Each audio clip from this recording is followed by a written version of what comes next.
Olá pessoal, esse é mais um vídeo do canal MLPC, aqui é Maurício Carvalho, MLPC. Tentando montar o que eu pretendo ser um grande canal de linguística no YouTube, não só de ensino de idiomas, mas sobre a ciência linguística e sobre tudo que está relacionado às línguas, à linguagem humana, às ciências cognitivas, a história das línguas, né? Eu quero agradecer aqui, né, o pessoal do Facebook, do YouTube, que já está me incentivando e se inscrevendo no meu canal. Tem o Alexandre Xande, o Johnny Bancomender, também a Gabi For You, do canal Gabi For You, que vocês já mandaram suas mensagens aqui hoje. Esse novo vídeo aqui eu pretendo fazer só um comentário para vocês, esse pessoal que eu mencionei, os outros, todos que estão se inscrevendo no meu canal, já se inscreveram no meu canal. Mais sobre o método para aprender idiomas, né? Muitos me perguntam, né, como é que eu aprendi mais de 10 idiomas, depois, o que eu faria para aprender um idioma novo, que método eu escolheria, que método eu recomendaria. Como eu já falei em outros vídeos meus aqui no canal, não tem método. O melhor método é a falta de método. Para que método, né? Quando você vai aprender qualquer coisa na sua vida, você não pensa em método, né? Qual é o método que você usa para aprender uma cidade nova, como eu já falei no vídeo anterior? Quando você se muda para uma cidade nova, você aprende a cidade metendo a cara na cidade, pegando um mapa, né? Prática e teoria. Então, o idioma é a mesma coisa. Você pega... É que as pessoas não tenham, o idioma não é visível, a cidade é visível. Um automóvel que você aprende a dirigir, um computador que você aprende a mexer, são coisas visíveis. Você vê alguém usando, você vê aquela estrutura física, tem uma existência tridimensional, visual, que você pode aprender mais facilmente, porque o ser humano é muito visual. Agora, nós não temos um instinto linguístico, nós não conseguimos apreciar a estrutura de uma língua meramente com a exposição a essa língua. Se você pega alguém falando japonês do seu lado, você não vai entender, como interessante a estrutura da língua japonesa. Como é interessante que em japonês o verbo vai para o final. A preposição vem depois do substantivo. Você não vê isso. Se você pega um texto em japonês ou alguém conversando em japonês, mesmo um texto transliterado em caracteres ocidentais, em alfabeto latino, que você consegue ler as palavras foneticamente, você não sabe que estrutura está por ali, porque a estrutura é meramente uma coisa unidimensional, uma sequência de sons. Você não tem como adivinhar a estrutura inerente àquele idioma. Então muita gente nem sabe como a gente aprende nosso idioma nativo na infância. A gente não tem a noção de que as línguas têm uma estrutura, né? Pouca exposição à gramática que a gente tem na nossa vida vem do estudo de gramática na escola, que geralmente é horrível. Um ensino de teorias muito mal feitas, geralmente não é o estudo da língua, e sim o estudo do dialeto formal daquela língua, que é uma coisa, no caso da língua nativa da pessoa, né? A gente aprende português aqui no Brasil, na escola não é o português que a gente aprende o dialeto formal, meramente a diferença entre a língua que a gente fala instintivamente, naturalmente no dia a dia, e a variedade que é mais prestigiada em situações de alta formalidade, acadêmicas, literárias, oficiais. Então a gente não aprecia, a gente nunca teve aula de português. Quem é um falante nativo de português, mesmo aqueles que estudaram a gramática formal, leram vários livros de gramática, até ensinam português, os professores de português não sabem o que é a língua portuguesa. Eu pretendo fazer vídeos mais específicos sobre isso, até para professores de português entenderem que muitas vezes nem um professor de português sabe o que é a língua portuguesa, né? Por que em português, por exemplo, às vezes um verbo intransitivo pode vir antes do sujeito? A gente sabe que geralmente em português o verbo vem depois do sujeito. A mulher matou o homem. Mas quando o verbo é intransitivo, ele pode vir antes do sujeito. Por exemplo, correu um boato pela cidade. Por que correu um boato pela cidade, ou então aumentou o preço da gasolina? O preço é o sujeito, mas aumentou, o verbo está antes.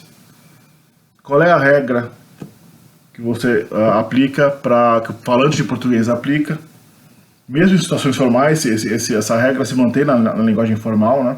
Era mais comum até na linguagem um pouco mais formal. Se você perguntar para o seu professor de português ou para uma pessoa que se acha conhecedora da gramática da língua portuguesa, ele provavelmente não vai saber. Vai falar que é uma questão de estilo, né? Por que correu um boato pela cidade? O verbo pode correr, pode vir antes do boato, que é o sujeito.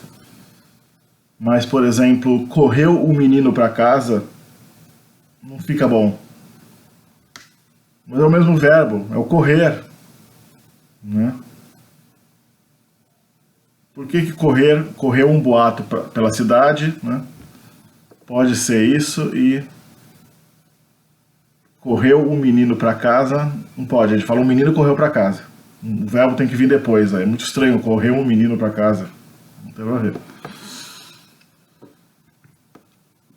Existe uma regra, tá? Não é uma questão de estilo. Isso aí, essa desculpa do estilo é muito dada para quem percebe, às vezes até um fenômeno ou outro que aparece na língua, e os professores de português da gramática tradicional não sabem explicar e acabam dizendo que é estilo, que é uma questão de sintonia, de o que soa bem e o que não soa bem. Não é verdade, né? Existe uma regra, essa regra foi descoberta pelos linguistas recentemente, que pode soar uma surpresa, porque a maioria das pessoas nem entende que uma regra gramatical possa ser descoberta.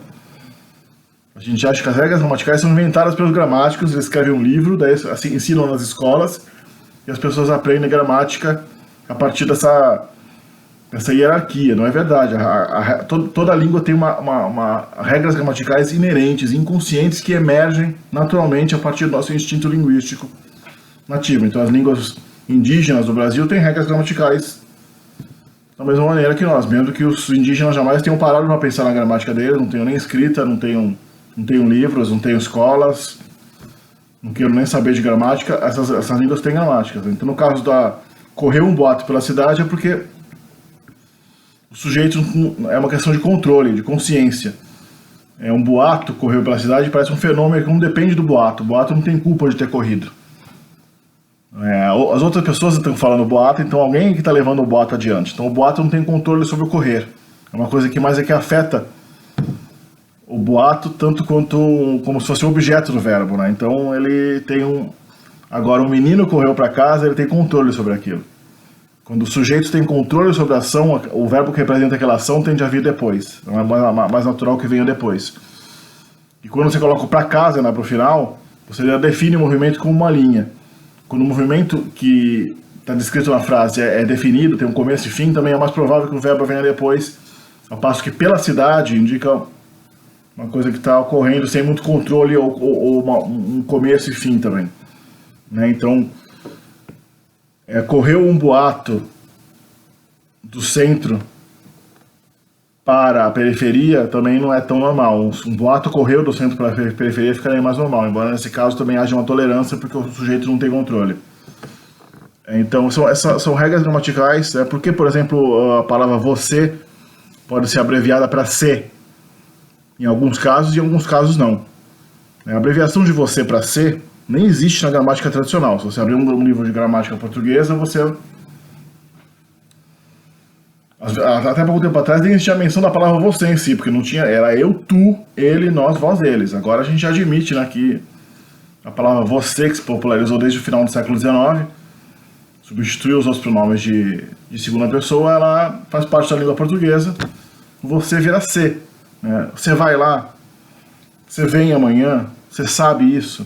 Agora, se você colocar um advérbio focalizando o se antes no começo, como apenas, né, ou só, o você não pode ser encurtado para ser, né? Só você vai lá? Só você vai lá? Não, é só você vai lá, né?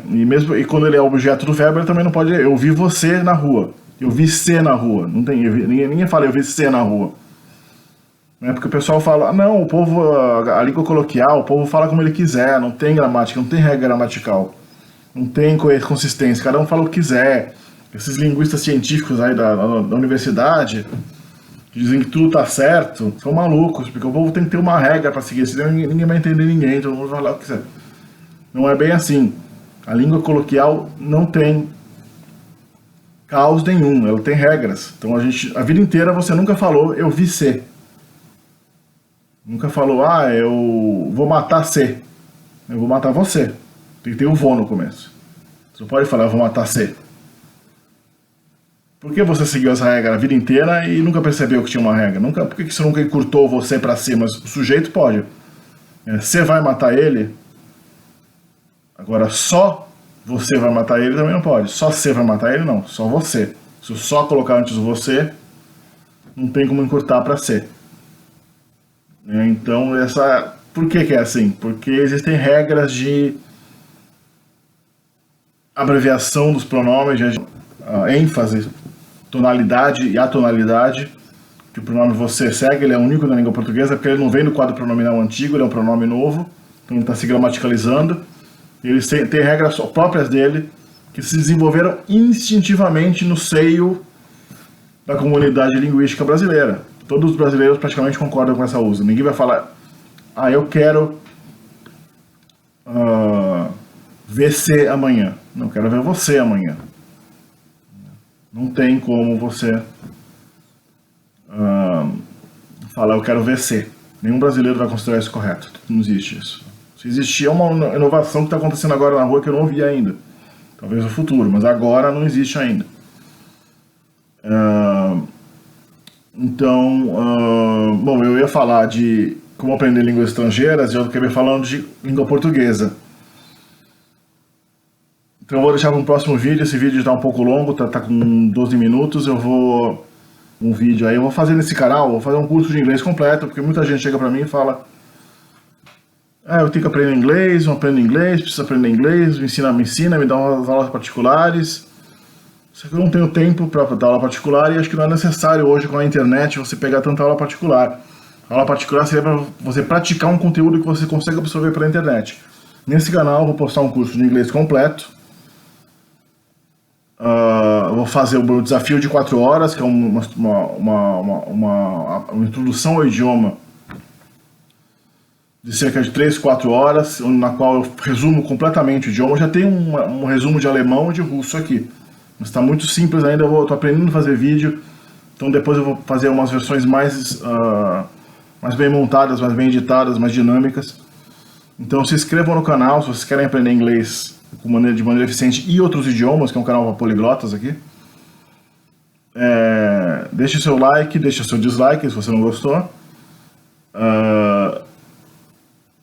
Se inscreva aí e espere os próximos vídeos. Certamente a partir da semana eu devo fazer vídeos assim, umas 2 ou 3 vezes por semana, se não mais, né? Fazer o curso de inglês, fazer o curso de alemão, russo, italiano, né? Algumas línguas asiáticas e algumas línguas exóticas que eu já postei aí. Tem meu resumo de línguas célticas, línguas túrquicas. Eu falo sobre a gramática da língua turca, da língua uzbek, da língua cazaque. Certamente eu vou fazer uma coisa de árabe, vou fazer uma coisa bem pesada de chinês, inclusive a escrita chinesa. Eu devo fazer algo de tailandês, eu devo fazer algo de Swahili, Zulu, Yorubá, línguas da Índia, línguas indígenas do Brasil também, que vocês não esqueçam que eu tenho um mestrado pela USP e eu fiz um mestrado baseado na gramática de uma língua indígena do Brasil. Eu, inclusive, fui para a Amazônia e fui estudar essa língua lá. Então eu tenho bastante conhecimento sobre línguas indígenas do Brasil, pretendo conhecer bem mais. Fique sempre ligado aí no meu APC e até o próximo vídeo.